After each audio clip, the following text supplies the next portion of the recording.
Hey, good day, YouTube. Everybody out there, how you doing? Just a quick lunchtime diversion out and about here. But a lot of angst and gnashing of teeth on the interweb there with the whole decree last night by the president, obviously. I think I've let my thoughts be known about it pretty clearly, but I think we can just say they're going to do what they're going to do. We have to just do what we've been doing. We're not going to change that, I don't think. Obviously, Congress isn't going to stand up to it and change it and do anything about it. So we just got to be ready for the repercussions. It doesn't sound like economically it's going to help anybody.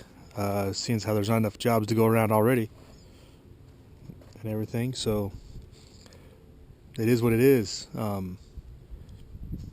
Continue to shore up your own position and networks and everything. They're obviously waiting to see what's going to go happen in Ferguson here shortly. They're talking about maybe tonight or this afternoon announcing it, which it may be announcing it right now as I speak. I don't know. But it's just that whole thing. It's just like two controlled parties now, because you've got the protest side, which is now controlled by, the big organizations, and they're getting big push from the executive branch with the DOJ and everything to stand their ground and demand justice. But on the other hand, you got the police state rolling in from the direction of the DOJ to crush the whole thing, no matter how it goes. So it's like they're just playing it up for propaganda and everything. I mean, you got some people begging for the police to crush the protesters, and other people begging for the protesters to crush the police. But they're both working for the same people, it seems like.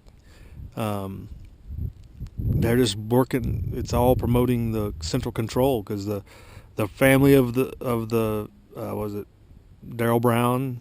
Yeah, that's the. I can't remember which one was the policeman and which one was the victim, the guy who got shot there. But the family of the young man that got shot were begging the feds to come in and Eric Holder to come in and seek justice. And, the feds rolled in with the police state, and everybody's up in arms about it. So it's like, which one do you want? You're going to get what you want. So both sides are on the same side, if you ask me. So that's not going to go over well. The immigration thing is so far gone, it's not even funny. DC is the failure. We can't look to them for the answers. I think I've said that numerous times, and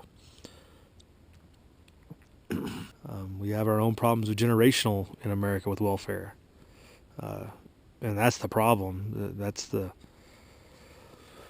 just the whole support structure, and that's just going to further degrade the living conditions here and overall, as that continues to get watered down.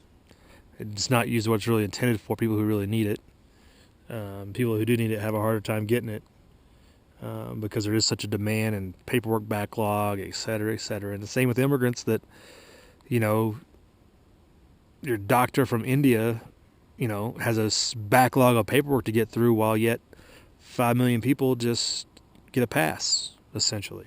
I mean, they didn't have to. So it's a big mess, and nobody's willing to fix it, because that supports their agenda to keep people divided and looking to DC for answers, and that's not where it lies. So it's a big, we can't. We can be upset about it and talk about it being upset about it, but in the end, you can't let your blood pressure rise over it. Is the way I look at it. I guess I had a chat last night, and I guess Mule had a little incident. I saw his video today. I hope he's getting better and feeling better. That sounds, I guess, kind of scary in some ways. So hope you're feeling better, Mule. Sounded like they had a pretty good chat. I didn't really catch much of it. Obviously, it looked like a lot of it was talking about the immigration situation. Third option, great video he did lately. If you haven't seen that, I'll go link that in the bottom. It's a really good short video he did. And looks like we're going to be down in Vegas next week for Thanksgiving.